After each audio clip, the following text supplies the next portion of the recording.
1년 전에 했던 설교는 잊어버려야 또 다음에 와서 할 수 있습니다. 1년 전에 제가 복이 되는 교회, 그때 김기주 목사님이 부임하기 전주에 제가 와서 말씀을 전했고, 제가 귀국한 지 일주일이 됐는데요. 이번 주에는 또 김 목사님이 또 미국으로 잠깐 출탄 가운데 제가 오게 되었습니다. 1년 전에 복이 되는 교회, 왜 교회가 세상에 복이 되어야 하는가, 교회가 존재 이유가 무엇인가 하는 것을 말씀을 드렸습니다. 오늘은 하나님의 백성들의, 하나님의 교회의 지체인 하나님의 백성들인 성도들이 어떻게 복의 전달자로서의 삶을 살 것인가 하는 것을 나누려고 합니다. 제가 오늘 나누려고 하는 것, 작년에 제가 나누었던 말씀들, 이게 구약의 하나님의 말씀을 선교적으로 해석한 책이, 지난주에 제 책이 출간이 됐습니다. 그래서 사실 이것은 저희 교회에 오니까 작년하고 비해서 앞에 강단이 모던 스타일로 바뀌었습니다. 저도 샬롯 드림교회 담임 목사라고 광고를 해주셨는데, 올 1월 달에 저는 드림교회 담임 목사직을 사임하고 선교사로 가기 위해서 내년 1월 달에 코스타리카에 가서 언어 훈련과 선교지 체험을 하게 됩니다. 그래서 원래 이 책을 냈을 때 언어 훈련하는 비용을 좀 마련하려고 책을 냈는데, 가만히 기도하다 보니까 비용을 마련하는 것보다 기도 후원자를 만드는 것이 훨씬 더 중요하겠다, 그런 생각을 하게 되었습니다.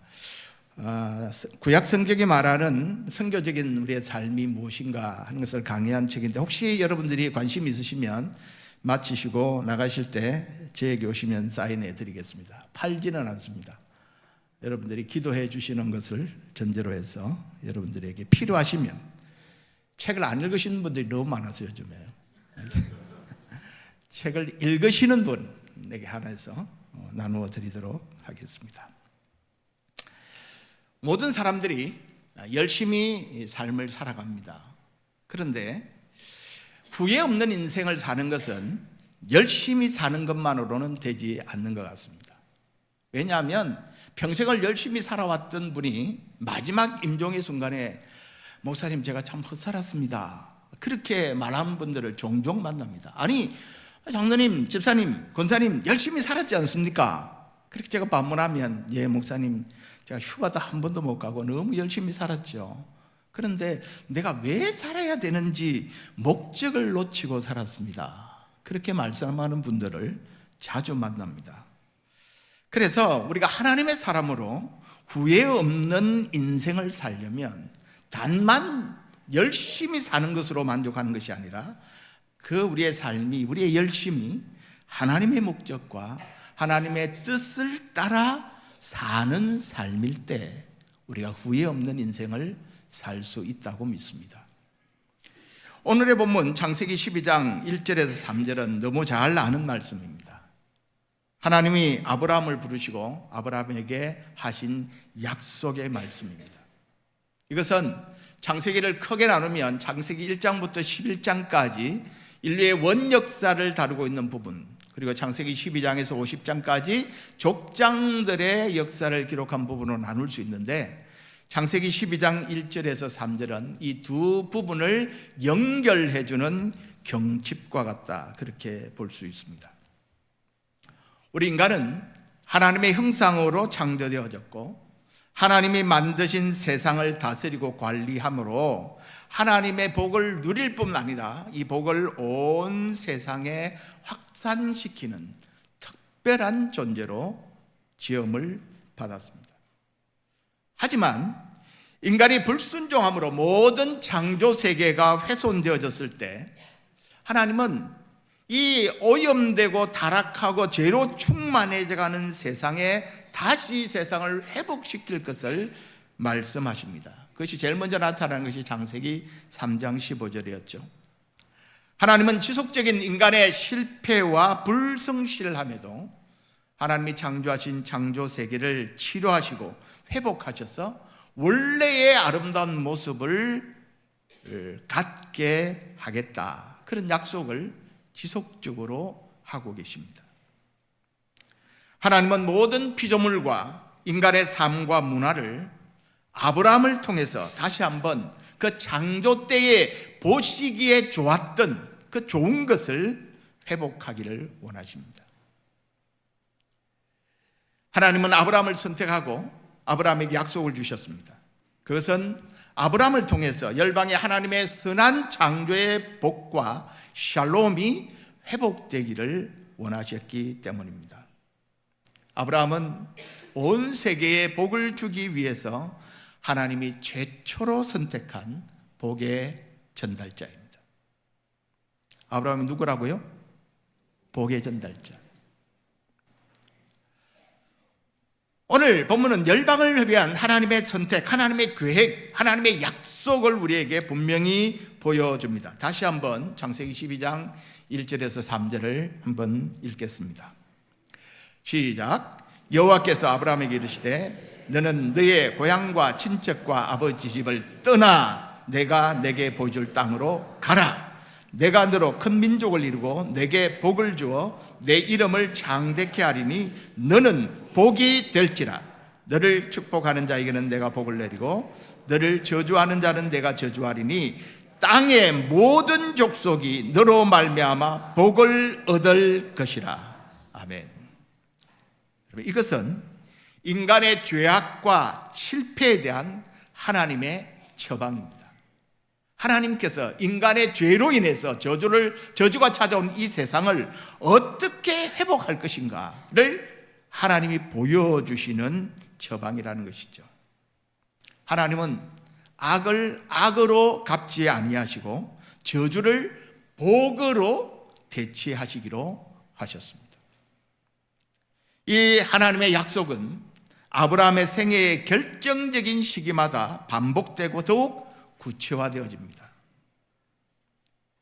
오늘 이 본문은 하나님이 아브라함에게 하신 약속입니다. 하나님의 약속이라는 것은 하나님의 의지가 반영되어 있다는 것이고 하나님이 하신 약속은 반드시 성취된다는 것을 의미하는 것이죠. 하나님이 아브라함에게 한 약속에는 세 가지가 담겨 있습니다. 내가 너에게 땅을 주겠다. 너 자손을 번성케 하겠다. 내가 너에게 복을 주겠다. 땅과 자손과 복에 대한 약속으로 되어져 있습니다.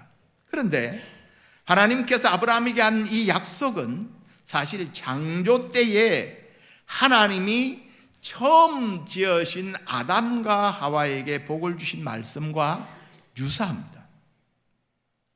아브라함에게 하신 약속의 중심 내용인 복과 땅과 자손은 창조 때 아담에게 하신 약속의 재진술입니다. 창세기 1장 27절을 우리 같이 한번 읽겠습니다. 시작. 하나님이 그들에게 복을 주시며 하나님이 그들에게 이르시되 생육하고 번성하여 땅에 충만하라. 땅을 정복하라.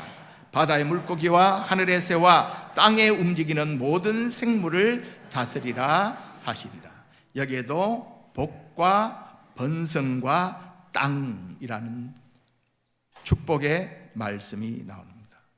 그러니까 하나님이 인간을 만드신 목적은 온 땅에 복이 되도록 하나님이 인간을 지으셨다는 것을 보여주는 것이죠. 아브라함의 자손이 생육하고 번성하여 큰 민족을 이룰 것이다. 그들이 흩어져서 온 땅을 채워 온 세상에 하나님의 영광을 드러내고 온 땅을 다스리게 될 것이다. 그렇게 온 세상이 아브라함을 통해서 하나님의 복을 누리게 된다는 것이 죄로 인하여 오염된 이 창조 세계를 회복하고자 하는 하나님의 구체적인 마스터 플랜이었습니다. 하나님은 죄로 인해 파괴된 질서를 다시 아브라함과 그의 자손을 통해서 창조의 청사진, 보시기에 좋았던 그 세계를 회복하시기로 계획하십니다. 하나님은 인간의 죄악으로 말미암아 임한 저주를 아브라함의 언약을 통해서 복으로 바꾸시기를 원하십니다. 창조 때의 온전하고 아름다운 모습을 다시 회복하고자 한 것이죠. 이런 점에서 아브라함의 언약은 하나님의 새로운 창조의 역사라고 말할 수 있습니다. 아브라함과 그 후손은 하나님이 온 세계에 복을 주기 위하여 선택한 복의 전달자들입니다. 그러면 아브라함에게 주신 이 약속은 오늘 나와는 무슨 상관이 있습니까? 우리는 누구입니까? 신약에서 바울은 갈라디아서 3장 6절과 7절에 이렇게 말씀합니다. 우리 함께 읽겠습니다. 시작. 아브라함이 하나님을 믿음에 그것을 그에게 의로 정하셨다 함과 같으니라. 그런즉 믿음으로 말미암은 자들은 아브라함의 자손인 줄 알지어다. 누가 아브라함의 자손이라고요? 믿음을 가진 자들이 아브라함의 자손이다. 그렇게 말씀했습니다. 바울은 예수 그리스도를 메시아요 구주로 믿는 모든 나라의 사람이 아브라함의 자손이라고 말합니다. 그러면 여러분은 아브라함의 자손입니까? 아멘. 우리도 예수 그리스도를 믿음으로 구원받은 하나님의 백성이기에 우리 또한 아브라함의 자손입니다.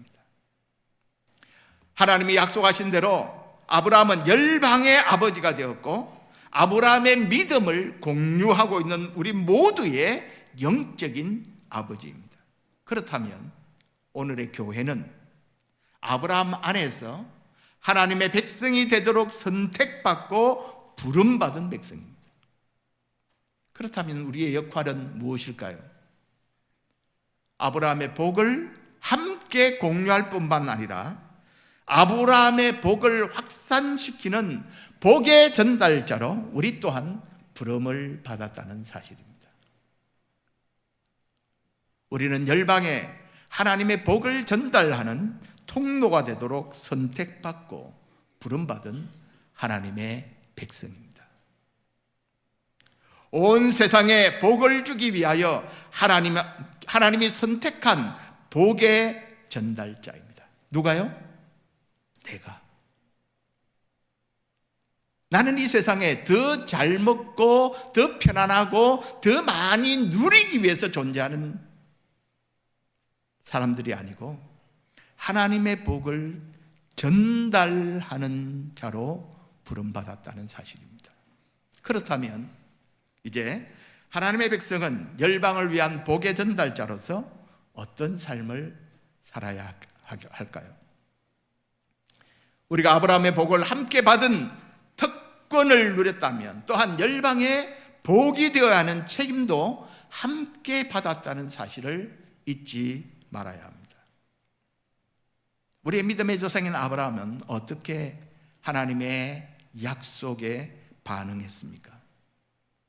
하나님은 먼저 아브라함에게 떠나가라고 명령하셨습니다. 하나님은 아브라함에게 일어나 가서 내 고향을 떠나라고 말씀합니다. 이것은 특정 장소를 떠나서 다른 곳으로 가라는 명령입니다.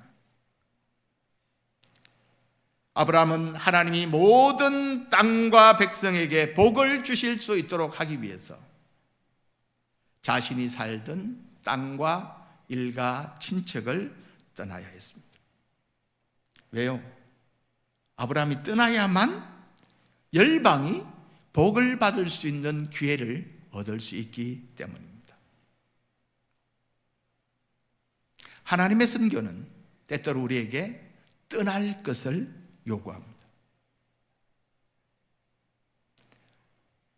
물론 지금도 그렇습니다. 선교사는 본토와 친척과 아비의 집을 떠나야 합니다. 이것은 너는 가서 모든 민족을 제자 삼으라는 예수님의 대위임령과 유사합니다. 누구는 제자를 삼기 위해서, 열방을 제자 삼기 위해서 그들에게 다가가야 합니다. 땅끝까지 가서 선교하는 운동을 촉발시키는 원동력은 떠나가라는 첫 번째 명령에 담겨 있습니다. 제가 처음 이 책을 집필할 때는 제가 선교사로 가야 되는 줄을 알지 못했습니다. 그러나 이 책이 출판될 때 저는 제가 가야 한다고 하는 하나님의 음성을 듣게 됐습니다.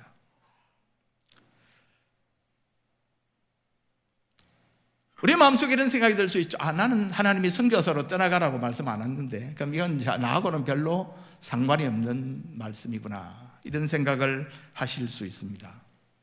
여러분, 어떤 사람은 진짜 자기의 삶을 살던 환경에서 새로운 곳으로 떠나야 합니다.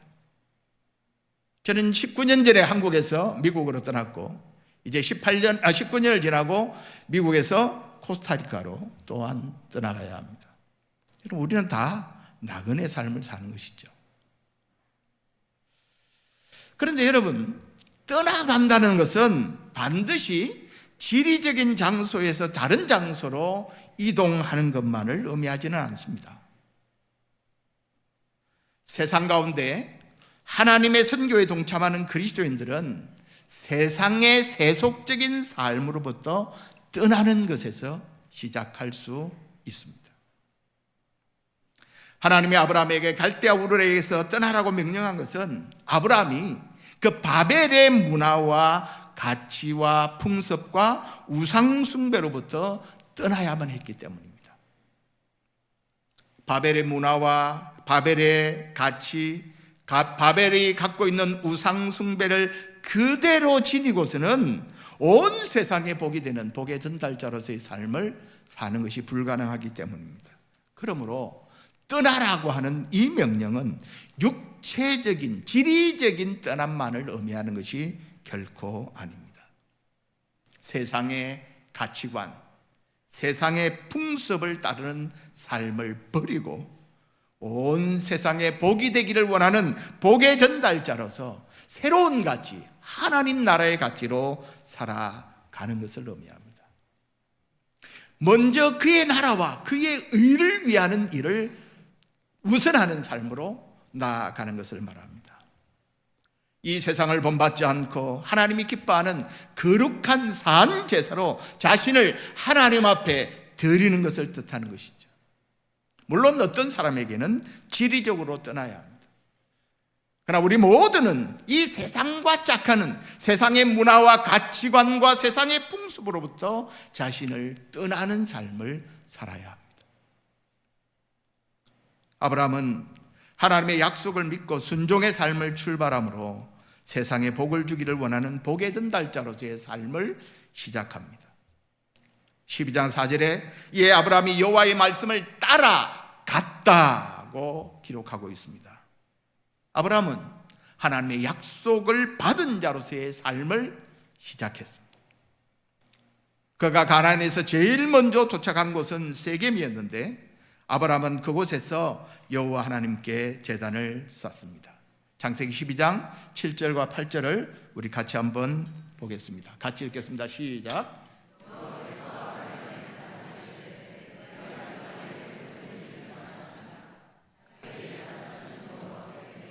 그곳에서 제단을 쌓고 거기서 베델 동쪽 산으로 옮겨 장막을 치니 서쪽은 베델이요 동쪽은 아이라. 그가 그곳에서 여호와께 제단을 쌓고 여호와의 이름을 부르더니. 자, 여기 두 구절에서 반복되는 말씀이 나옵니다. 뭡니까? 아브라함이 가서 뭐 했다고요? 제단을 쌓았다. 제단을 쌓았다는 말은 오늘 우리의 표현으로 하면 예배를 드렸다. 그렇습니다. 여러분, 하나님의 백성들의 삶은 하나님을 예배하는 자로, 하나님의 백성들이 이 세상의 복의 전달자로 살아가려면 가장 중요한 모습은 예배자로, 진정한 예배자로 사는 것입니다. 하나님의 백성들의 예배는 강력한 선교적인 의미를 담고 있습니다.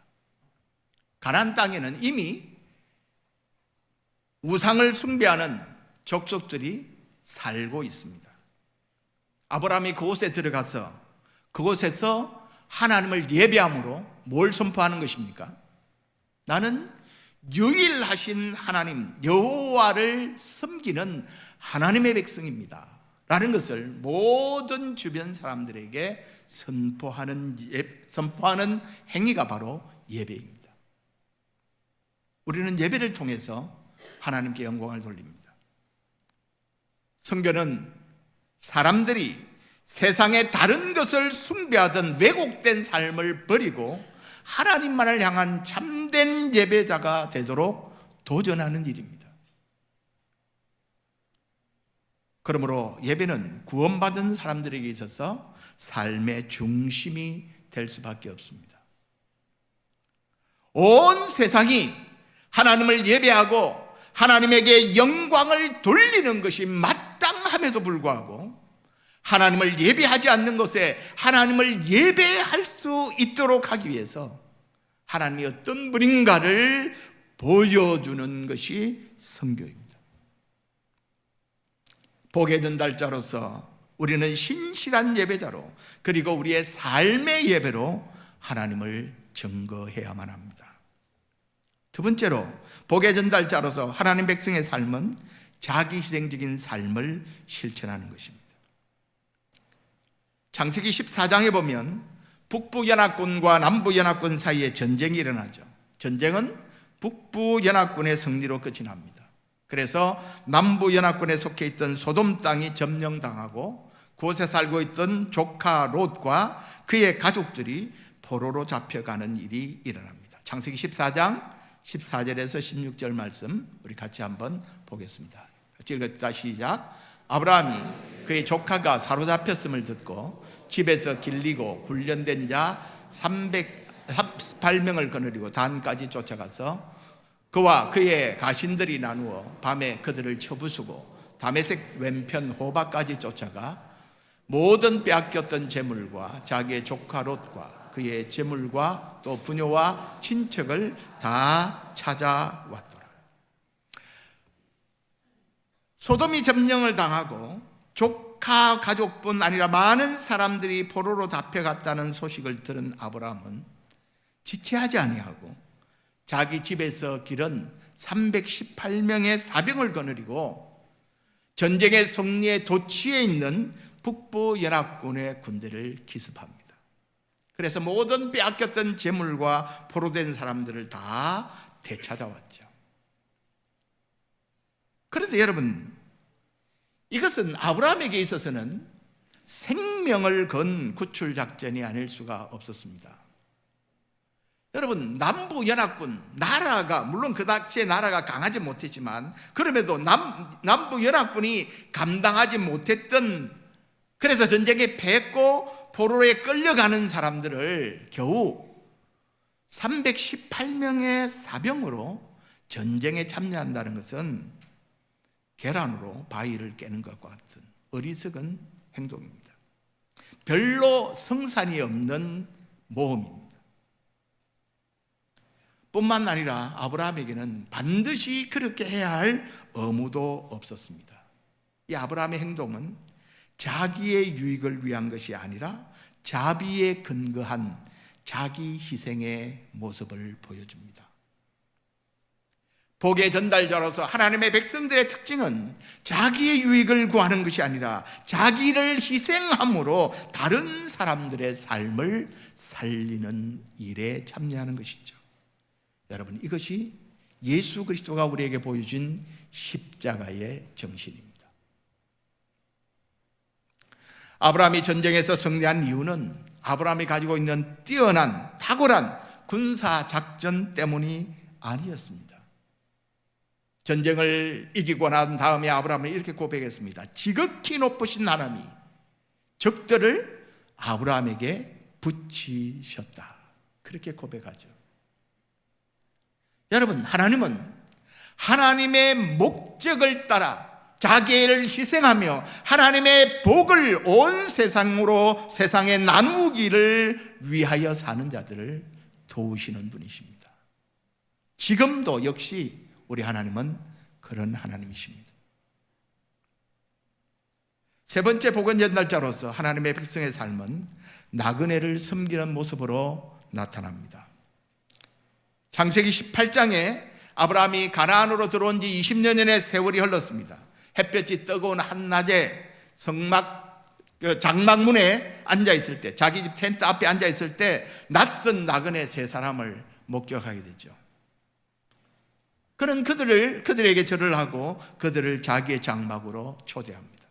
그리고 정성을 다해서 가장 좋은 것으로 나그네들을 대접합니다. 그는 나그네들을 종과 같은 섬김의 자세로 환대하므로 그 자신도 모르는 사이에 천사들을 접대하게 되고 하나님을 대접하는 일이 되게 됩니다.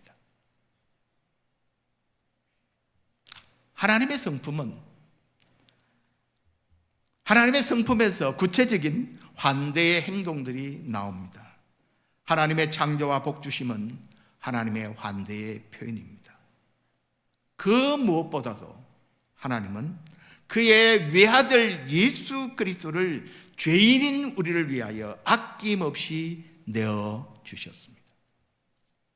여러분, 이것보다 더 큰 환대가 있을까요?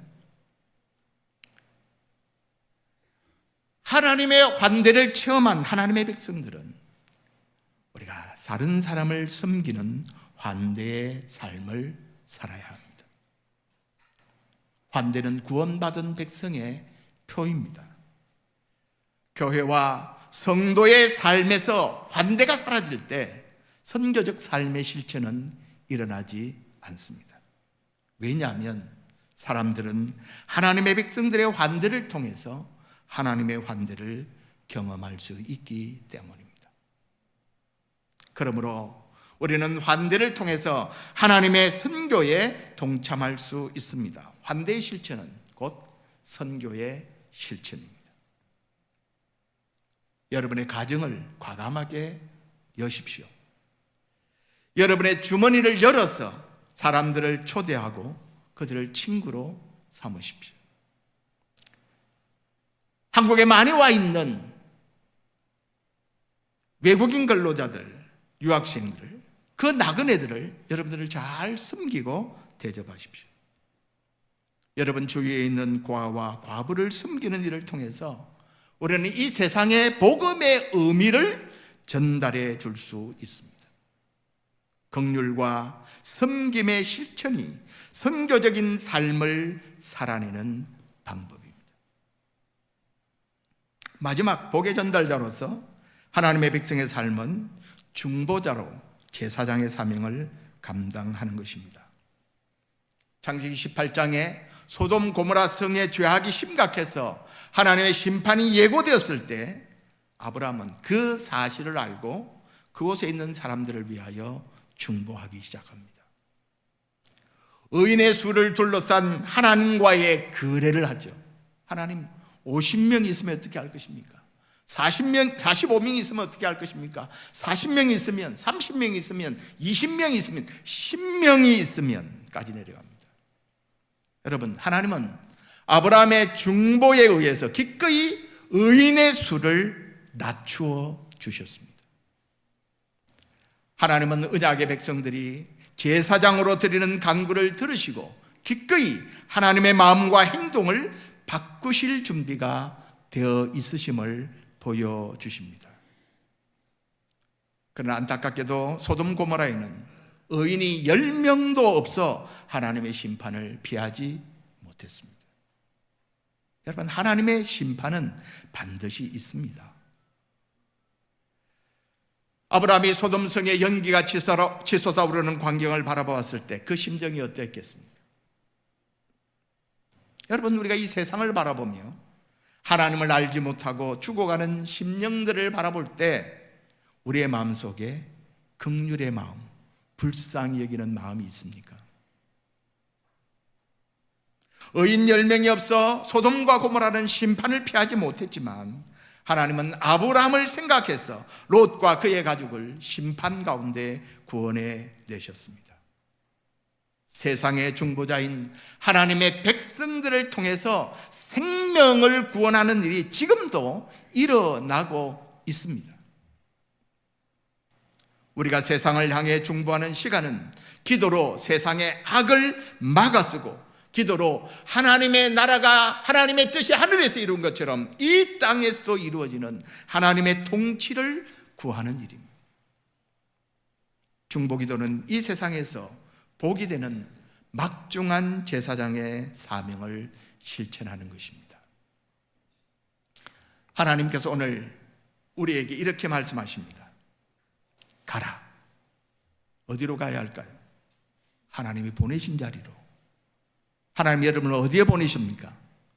여러분의 가정, 여러분의 일터, 우리가 살고 있는 이 땅, 이곳으로 하나님이 우리를 부르셨습니다. 너는 그곳에서 복이 되라. 그리스도인의 삶의 모습을 통해서, 또 우리의 입술의 증거를 통해서 하나님이 우리를 보내신 곳에서 우리는 복이 되는 삶을 살아야 합니다. 여러분, 모든 믿는 자에게 구원을 주시는 하나님의 능력, 이것이 복음임을 믿습니까? 우리는 이 복음을 전하고 삶으로 보여주어야 합니다. 그리하면 땅의 모든 족속이 나로 말미암아 복을 얻는 일이 일어나게 될 것입니다. 하나님은 여러분을 축복의 통로로 부르셨습니다. 우리가 그리스도 안에서 아브라함의 복을 물려받았다면 아브라함의 사명 또한 우리가 함께 받은 자라는 사실을 잊지 마십시오.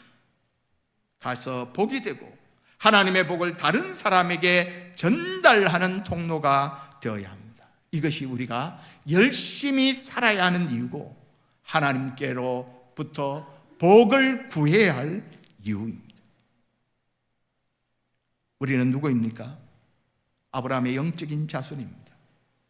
우리는 무엇을 위하여 지금 여기에 있는 것입니까?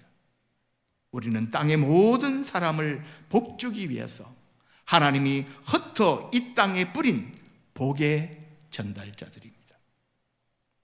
할 수 있는 대로 여러분 나누는 삶을 사시기를 바랍니다. 구원의 복된 소식을 여러분의 말과 삶으로 전하며 사시기를 축복합니다. 여러분이 있는 자리에서 세계를 품는 중보 기도자로 제사장으로의 삶을 실천하며 사시기를 바랍니다. 여러분의 교회가 부흥하기를 바라고 선교사를 더 많이 파송하고 적극적으로 후원하는 교회가 되기를 축복합니다. 저와 여러분 모두가 어린 아이가 걸음마를 배우듯 한 걸음 한 걸음 복의 전달자로서의 삶을 배워 우리의 삶의 현장에서 살아내기를 주님의 이름으로 축복합니다. 기도하겠습니다. 하나님 아버지, 감사합니다.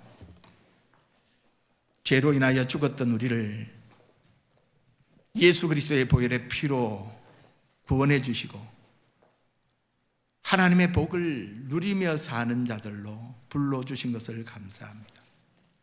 하나님 우리를 복 주신 이유는 우리를 통하여 또 다른 사람에게 이 구원의 복을, 모든 좋은 것들이 위에서로부터 오는 빛들의 아버지께로부터 온다는 사실을 우리가 믿고 이것을 누리기에 또한 이것을 전하는 삶을 살 수 있도록 축복해 주시옵소서.